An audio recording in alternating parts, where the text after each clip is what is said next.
I came home on Christmas Eve, as snow was gently falling and the warm yellow lights on the porch flickered like a scene from some holiday movie. Only difference was, I no longer felt like I belonged in that movie. The old wooden door creaked as I pushed it open, and warmth from the fireplace spilled out, mixed with the scent of cinnamon and gingerbread cookies my mom always baked during the holidays. But it was all just a facade. I knew that the moment my eyes landed on the photo hanging on the wall. It was right above the fireplace. Mahogany frame, glossy print, carefully placed like a prized keepsake. And in it was my family, the three of them. My mom in her favorite ivory knit sweater, standing close beside my dad with his polite smile, and in the middle, my younger brother, Ryan, pulling a goofy face like he always did. I stared at the picture for a few seconds, the chill cutting through my coat. Because I wasn't in it, not hidden, not standing behind someone, I simply wasn't there. There was no sloppiness in this photo. It wasn't a quick snapshot or a badly cropped frame. It was a deliberately taken and edited picture, printed large and displayed proudly in the most important room of the house. A conscious decision. As if I had never existed. As if I were an unwanted memory they deleted with a single click. I swallowed the lump rising in my throat, then stepped into the living room like nothing had happened. My mom called out from the kitchen, her voice gentle like everything was perfectly normal. "Catherine, you're here. I'm making that chicken stew you love." Her tone didn't waver. Not a single question about my flight, not a word about the weather or the months I'd been away. No explanation for what I'd just seen, for being erased from the shared memory of this family. I hung my coat on the hook, brushed the snow from my boots, and told myself I was imagining things, that maybe it was just a temporary photo. But my mind wasn't that easy to fool. Ryan was sitting on the couch, scrolling through his phone, nodding slightly in my direction. "You're here. Thought you weren't coming." I gave a half smile and sat across from him. "Yeah, I used to think that too." On the table were neatly wrapped presents, handwritten tags, shiny ribbons, each with a name. Dad's, Mom's, Ryan's, but not mine. I glanced at the tree, decorated as carefully as every year, except the handmade ornaments I'd crafted as a kid were gone. The glass baubles with names etched on them, the glittery wreaths I'd glued together, all vanished, as if I'd never left a mark.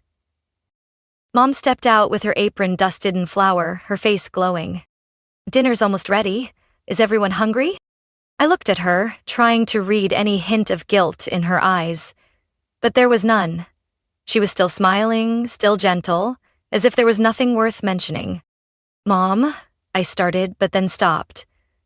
I had planned to ask about the photo, but suddenly I felt foolish. I already knew the answer. A forced chuckle. A "don't be so sensitive."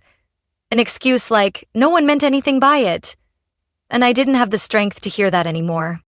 My dad came down the stairs, holding a glass of wine, his voice even. "Catherine, you look good. What have you been up to?" Not "how are you?" Not "I missed you." Just a casual question, like he was chatting with a neighbor. "Thanks, I've been managing," I replied, then walked into the kitchen, where heat from the oven filled the room. The food smelled amazing, everything perfectly prepared, only I no longer had an appetite. It didn't feel like home anymore. Dinner played out like a performance. Everyone stayed in character. Mom asked Ryan about his internship at the ad agency. Dad talked about his upcoming golf tournament, and me, I just sat there, an unwilling audience. No one asked about my new job. No one asked why I moved cities. No one cared if I was still with my ex. Every word at the table felt like a tiny needle, subtle, but enough to remind me I was just a stranger here for the occasion. When Ryan opened his gift from our parents, an expensive smartwatch, I tried not to react. As for me, at the end of the meal, I received a pair of wool socks and a card that read, "Merry Christmas to my strong daughter." I smiled faintly, not because I was happy, but because I had stopped expecting. After dinner, Mom told me I'd be sleeping in the guest room. Not my old room, the one with photo-covered walls and daisy print sheets I adored. That room was now storage, replaced by a foreign bed and a flickering nightlight. I sat on the edge of the bed, still wrapped in my scarf. Then I pulled from my coat pocket a thick cream envelope, the recipient's name printed in delicate handwriting. I'd prepared it weeks ago, unsure when to hand it over. The moment I saw the photo above the fireplace, all hesitation disappeared. I didn't need to raise my voice, didn't need an explanation. I just needed the truth to be where it belonged. That night, I lay there listening to the wind howling through the window and the soft footsteps of someone heading to the kitchen for water. I stared at the ceiling, thinking about all the years I had waited, for a real hug, for a sincere question, for a simple recognition. But even now, all I have is an empty space in the family photo, and an envelope holding something they can't deny one more time. On Christmas morning, I woke to the smell of waffles and the sound of music playing from the small speaker in the kitchen. Let It Snow played softly through the closed door, mixed with Mom's laughter and the scraping of chairs on the wooden floor. I lay still for a moment, staring at the ceiling, then reached for the envelope still tucked in the pocket of my coat, hanging at the head of the bed. The paper was still smooth under my fingers, as intact as the resolve I had felt the night before. When I stepped into the kitchen, everything was in place like a photo shoot ready for a magazine. The table was covered with a red and white checkered cloth, candles were lit, and a tray of cinnamon rolls sat in the center like an essential showpiece. Mom was plating scrambled eggs, her hair in a neat bun, lips painted coral. She looked so cheerful, like nothing strange had happened the night before. "Good morning, sweetheart. Hope you slept well," Mom said without turning around. "The living room was a bit cold," I replied, then poured myself a cup of coffee. Dad was already at the table, focused on his phone, and only nodded as I pulled out a chair. Ryan was talking about his new job in Austin, where he'd just been hired as an interior designer for a restaurant chain. My brother had the tone of someone used to being listened to, steady voice, well-timed pauses, confident eyes. "And I'll be flying to Tokyo in February. They're opening a new branch, and they want me to help with the Zen-inspired LED lighting concept." "That's amazing," Mom said, eyes lighting up. "I always knew you had a creative touch. Remember when you repainted the bathroom at 13? No one in the family has dared change that wall color since." Everyone laughed. I smiled along, but it felt like I was smiling in someone else's photo. Forced. Out of place. "Catherine, are you planning to switch jobs?" my dad asked, eyes still on his screen. "I already did, back in September. I'm working as an operations manager for a logistics firm in Denver." "Oh, right, Denver." No one followed up. No comments, no congratulations, no compliments, not a single glance in my direction. Just a silence that quickly got filled by Ryan continuing his story about a showroom design project in Manhattan. When the gifts were brought out, I stayed seated, knowing exactly how things would unfold, just like every other year. Ryan opened Mom's present first. Inside was a Tag Heuer watch with a brown leather strap and a blue dial, clearly a collector's edition. "Oh wow, Mom, Dad, this is the limited edition." Mom clasped her hands together, eyes sparkling like she'd just performed magic. "We knew you loved that model since last year, so your dad ordered it back in June." My dad smiled and patted Ryan's shoulder like he'd just closed a big deal. As for me, I got a mug, white with black letters. "Special daughter, who else could it be?" I turned the mug in my hands, my finger running over the words like brushing against an old joke. Mom said, lightly, "I thought it was cute. It made me think of you right away." I smiled, but all I felt inside was emptiness. I used to try to understand them, told myself maybe they just didn't know how to show affection. But the older I got, the more I realized it wasn't that they didn't know how, they just didn't want to give it to me. I remembered when I was 17. I got invited to a summer internship program at a research institute in New Jersey. I was so excited to tell my parents, thinking they'd be proud.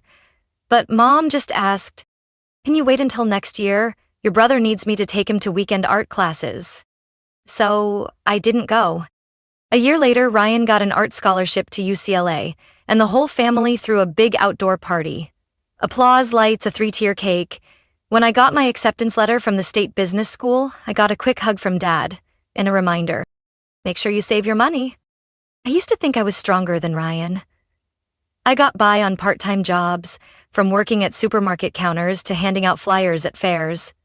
Once, I couldn't afford a textbook, so I hand-wrote all the lecture notes on loose paper and took photos of the library copy with my old phone. I never blamed anyone for it. I just wished someone had asked, "Do you need help?" When I got sick in my final year of college, had a high fever for 3 days, barely strong enough to get medicine, I called Mom. She answered, said she was at Ryan's art exhibit, and asked if I could wait until the weekend. I hung up and for the first time felt both empty and oddly free inside. That's when I began learning to live without them. Without encouragement, without gifts, without recognition. But knowing is one thing. Living with it is another. Watching Ryan beam over his new watch, I wasn't angry at him. I just saw more clearly where I stood.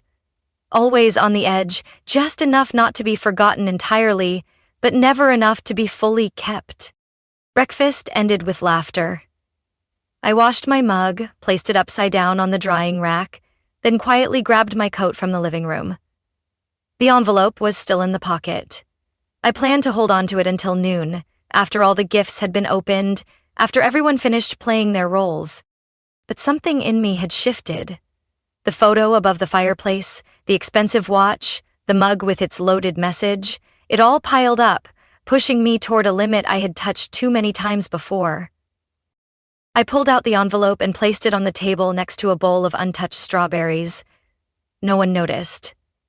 I sat back, waiting for the moment when everything would change. Not because I caused a scene, but because for the first time I was making them face the truth. I'll never forget that day.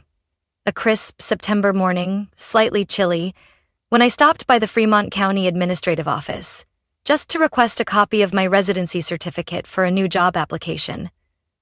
It was a simple, routine errand, nothing special. But I never expected that one document would open a door that had been locked tight for nearly a decade.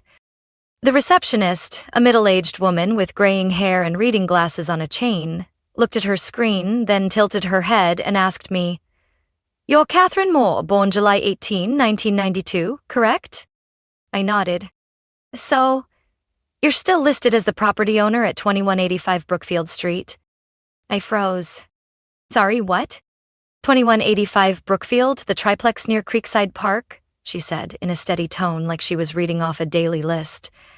"That property's been under your name since 2016, transferred from Mr. Edward Moore. Edward Moore was my grandfather. He passed away 8 years ago." I thanked her and left the counter feeling like someone had just spoken to me in a foreign language. I didn't own a house. I had never been notified of any inheritance. No one had ever mentioned my grandfather leaving anything to me. For the entire week after, I lived like a ghost. I went to work, smiled, laughed as usual. But at night, I started digging. Searching public records, emailing the property archive office, and hiring a lawyer to help comb through any legal documents tied to Edward Moore. And layer by layer, the truth came out. My grandfather had left behind a legal, notarized will, clear and binding, in which he wrote, "I leave full ownership of the property at 2185 Brookfield Street to my granddaughter, Catherine Moore. No conditions. No intermediaries." But I had never seen that will. Because right after he passed, my father, Robert Moore, handled all the paperwork for the family. He told me my grandfather left a small amount of cash for funeral expenses and a few keepsakes he wanted us to hold on to. I never questioned it. It wasn't until I reviewed the tax records that I realized my parents' names kept appearing in income reports from renting out the 3 units in that house. They had been quietly collecting rent, renovating, even raising prices for 7 years, operating as property managers without any legal right. Meanwhile, I the sole legal heir, had been completely shut out. I remember sitting for hours in front of my computer, hands trembling as I read each detail. While I was borrowing money to pay for dorm fees, eating cold sandwiches to save for the next semester, my parents were using property in my name to fund Ryan's private university tuition, throw outdoor birthday parties, and take spring vacations to Florida. Once the initial shock wore off, I felt strangely calm. No more sudden anger like all the times I'd been overlooked before. Just a cold, steady clarity. I knew what I needed to do. I hired a lawyer to prepare a full set of documents. Certified copies of the will, evidence from property records, bank statements, and letters from the rental office. A nearly 1-inch thick file, neatly sealed in a cream envelope stamped with a red legal seal. I'd kept it in my coat pocket since early December, carrying it around like it was the only thing holding me together through these artificial family dinners. I wasn't planning to explode. I didn't need a dramatic confrontation in the living room. I just wanted them to know that I knew. That this time, I wasn't the compliant daughter, waiting patiently for an explanation that would never come. I remembered the last time I mentioned Grandpa. It was on my 25th birthday, when I quietly brought cake to his grave and sat there for hours, telling him about my job and how I'd moved to Portland. When I told Mom about it, she just nodded and said Ryan was also thinking about moving there because the street art scene in Portland really suits his energy.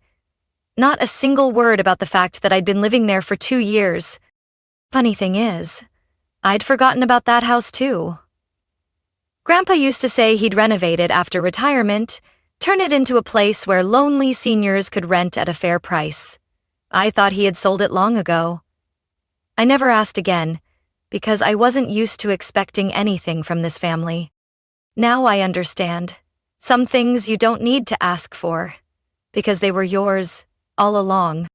On Christmas night, I placed the envelope on the dining table, amid torn wrapping paper and half-finished wine glasses. No one noticed. No one asked. They were too busy chatting, tossing hollow praise at Ryan and his plans to open his own gallery. I sat there silently, my hand resting on the rim of that special daughter mug. And this time, I truly believed the words. I was special because I was the only one in that room who carried the truth. And I was about to make them taste it. Every line, every word, no accusations, no tears, just black and white facts and a Christmas smile. I was ready. I sat quietly at the corner of the table, sipping lukewarm coffee from the mug that read, "Special Daughter." Around me, Christmas carried on exactly as scripted. Mom added more cookies to a plate, Dad played soft classical music from the Bluetooth speaker, and Ryan laughed loudly as he unwrapped another present. A pair of next-gen noise-canceling headphones, the same model he'd mentioned during an interview. The cream-colored envelope still lay untouched on the table, surrounded by wrapping paper, red ribbons, and crumbs. No one noticed it, at least not until my mom picked it up with a curious look. "What's this?" she asked, her voice still light, as if she were asking about dessert. I looked up, completely unfazed. "From me." My dad raised an eyebrow, pausing mid-tie on the last bow of Ryan's gift. "You didn't have to get us anything. Just having you here is enough." I set my mug down and said evenly, "I know, but this time, I wanted to." The air paused for just a beat, just enough for me to feel that everything was about to shift. My mom sat down, turned the envelope over in her hands, and looked to my dad as if waiting for a signal. He gave a small nod, and she began to open it. The rustling paper echoed in a room that was already too quiet. My dad leaned over her shoulder to read along. Ryan was still organizing wrapping paper, but I knew his eyes were about to shift. About 20 seconds passed. I hadn't taken my eyes off my parents. My mom's face began to lose color gradually, and my dad furrowed his brow, sweat beginning to form at the tip of his nose. "What is this?" my mom asked, her voice lower now. The lightness was gone. I answered slowly and clearly, like reading a line from a contract. That's A copy of Grandpa's will. It states clearly that he left the house on Brookfield Street to me, directly, without conditions or intermediaries. My mom blinked rapidly and my dad placed the papers down as if they'd burned his hands. Ryan looked up, confused. Wait, what house? I turned to Ryan, calm as ever. The house you used for your creative lifestyle photo shoot in last fall's campaign? Ryan's face hardened. You mean… Yes, I cut in. That house was a gift from Grandpa to me, but for the past 7 years, Mom and Dad have been secretly renting it out, collecting money and treating it like their own. My dad shot up from his chair, the legs screeching against the floor. Catherine, this isn't… It's not what you think. I did? I didn't respond. I simply pulled out a confirmation letter from the property registry and a letter from the attorney, placing them on the table. It's all here. Title transfer records, rental income statements, bank records, everything's clear. I didn't come here to argue, I came to inform. My mom stayed seated, her mouth slightly open as if searching for words, but finally all that came out was a sigh. We didn't mean to, Catherine. Things were complicated back then. You were in school. You couldn't manage a property. Your father just wanted to keep things steady. I leaned forward slightly for the first time. No one asked me. No one told me. No one let me decide what to do with my own inheritance.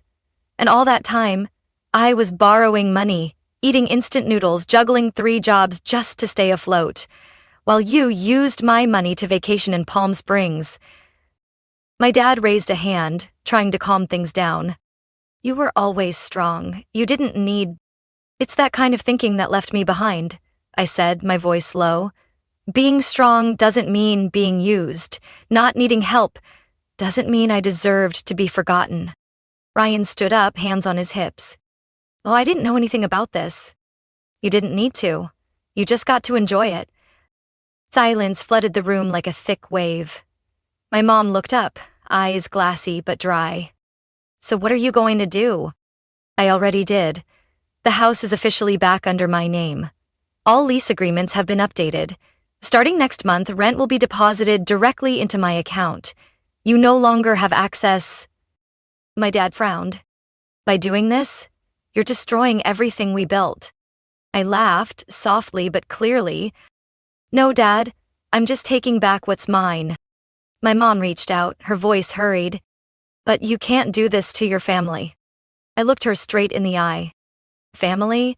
You haven't been mine for a long time. I stood up, put on my coat, while the background Christmas music kept playing awkwardly behind me. Ryan called out, You think you're better than us now? I turned back, gave a faint smile. No, Ryan, I just know I'm not beneath you anymore. I walked out of that house without looking back, without needing to say anything else. The snow was falling light as mist, not heavy, not denying. I took a deep breath of the freezing air. Clean, sharp, real. I knew, from that moment on, I was no longer hidden. No longer the faded figure in old photographs. No longer the one living on the edge of family memory. I was the one standing in the center of my own story, in the center of the house that bears my name, in the center of the truth. And this time, I wasn't running from it. 2 weeks after Christmas, I got the first message. It came at 9 a.m. on a Tuesday, just as I was making coffee in the small kitchen of my apartment in Denver. My phone lit up. From Mom.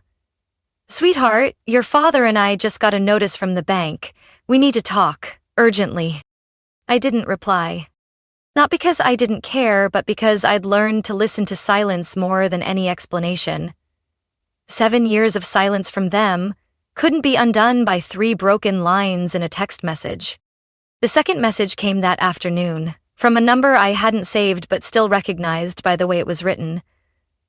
I know you're angry, but can we sit down and talk like adults? You don't want this to tear the whole family apart. This time, I chuckled. Like adults?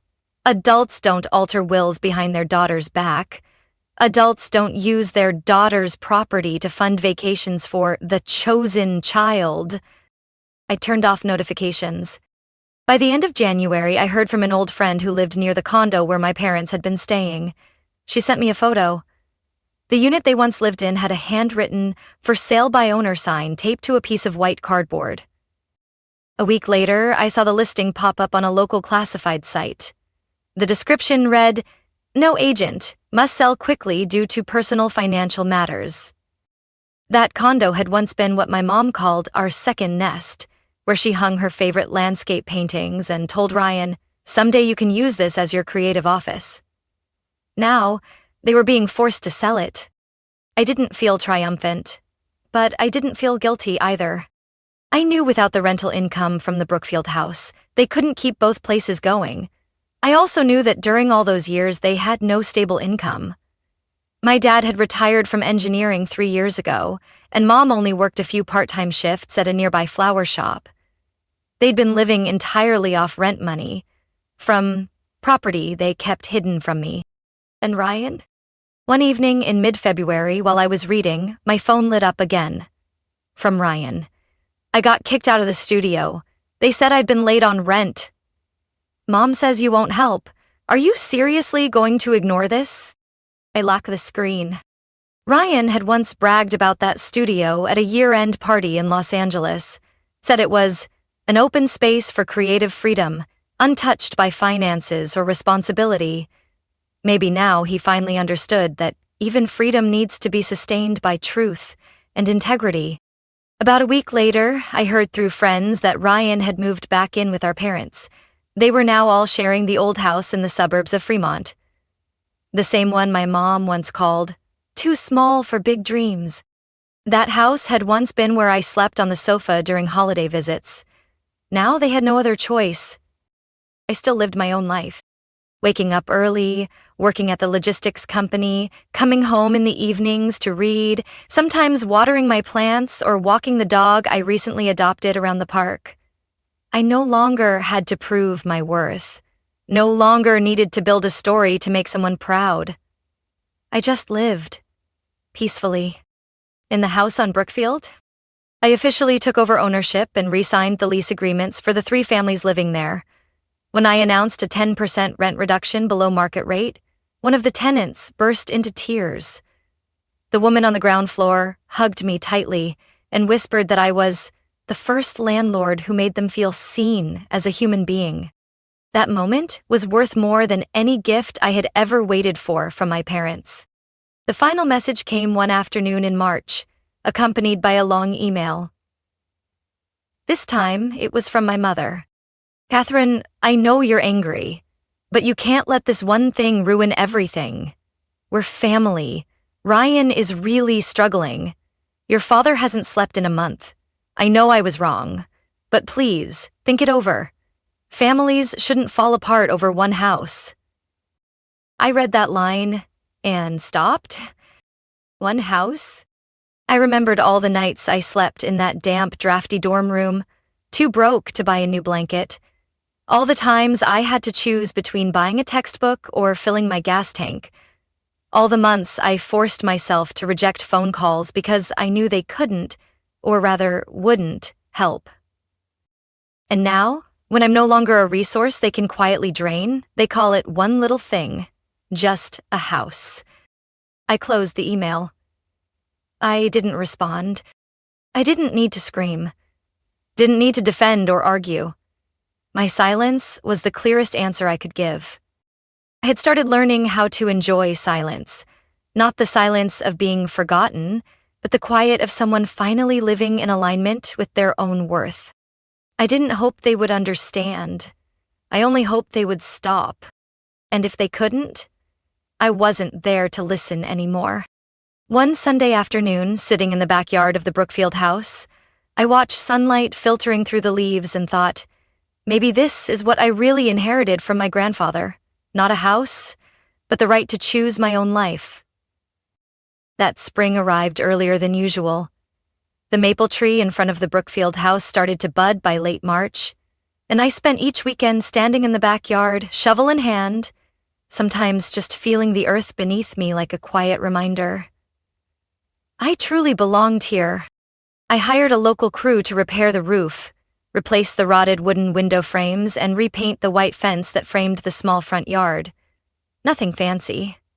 I just wanted the place to be a calm, simple space, free from lies and sidelong glances. A real home.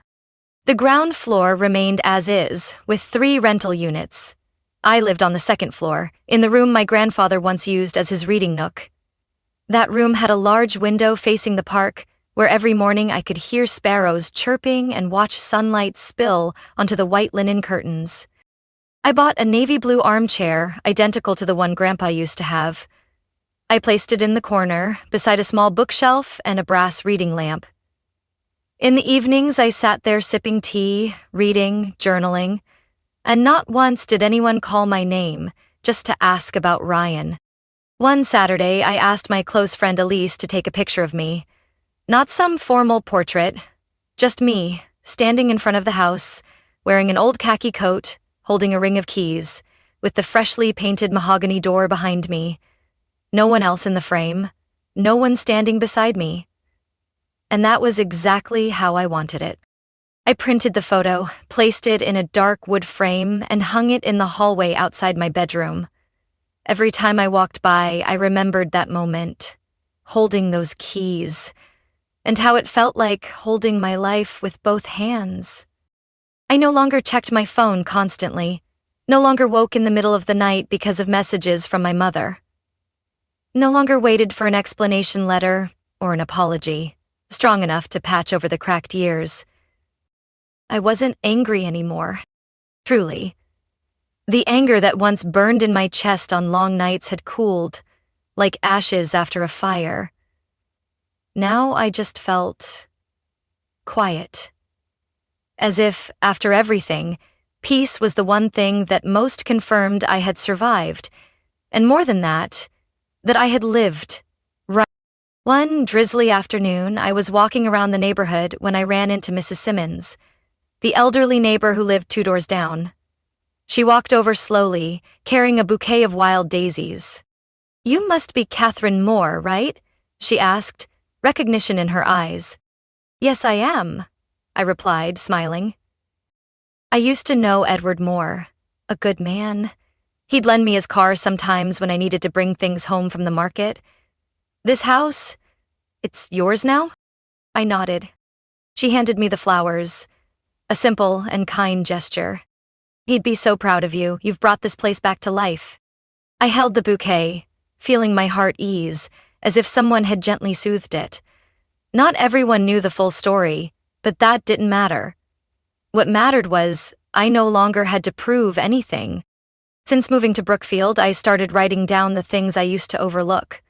Not as a memoir or anything grand, just small entries. Today it rained lightly, I finished a good book, one of the tenants left a thank you note for fixing the washer on time. Little things, but real. The kind of feeling I never had while living in Ryan's shadow, and the weight of invisible expectation. One day, while watering plants on the back porch, I received a card. No return address, but I recognized the handwriting right away. It was my mother's. Inside was an old photo. It was me and Grandpa standing side by side at the wooden table in the backyard when I was 12. His hand rested on my shoulder. We were both smiling.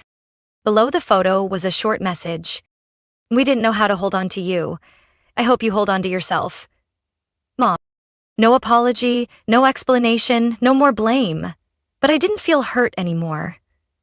I folded the card and placed it in the drawer of my writing desk, next to the letter Grandpa wrote me when I graduated high school. I didn't need promises from the past. I just needed to protect the present. That summer, I invited a few friends over for dinner. Friends who had stood by me even without knowing the whole story. We had BBQ in the backyard, strung fairy lights in the maple tree, and played soft jazz. I couldn't remember the last time I had laughed that much. One of them, Marcus, a photographer, pointed to the house and said, "This place has really good energy. Not like fancy home good, but the kind that makes you want to stay." I nodded, my eyes drifting toward the porch where the lights shimmered against fresh green leaves. Because it doesn't ask anyone to pretend. I was no longer the child sitting at the edge of the table, hoping someone would ask, "Are you okay?" I was no longer the girl staring silently at a family photo missing one face. Now I was the only one in the frame, and I was enough. No explanations needed, no forgiveness required, no need to be remembered by those who once tried to erase me from their story, because in the end, I rewrote mine. Line by line, with truth, with resilience, and with an unconditional love I gave to myself. I am Catherine Moore, and for the first time in my life, I don't need to remind anyone of that. From my own story, I've realized that sometimes the strongest thing we can do is walk away from places that no longer love us, not to get even, but to reclaim our worth. I no longer wait for validation from those who forgot me. Instead, I've learned to live truthfully, rebuild from the pieces, and turn them into something steady. In this life, even if no one gives me what I deserve, I can still give it to myself. What do you think about Catherine's story? If it were you, would you have done anything differently?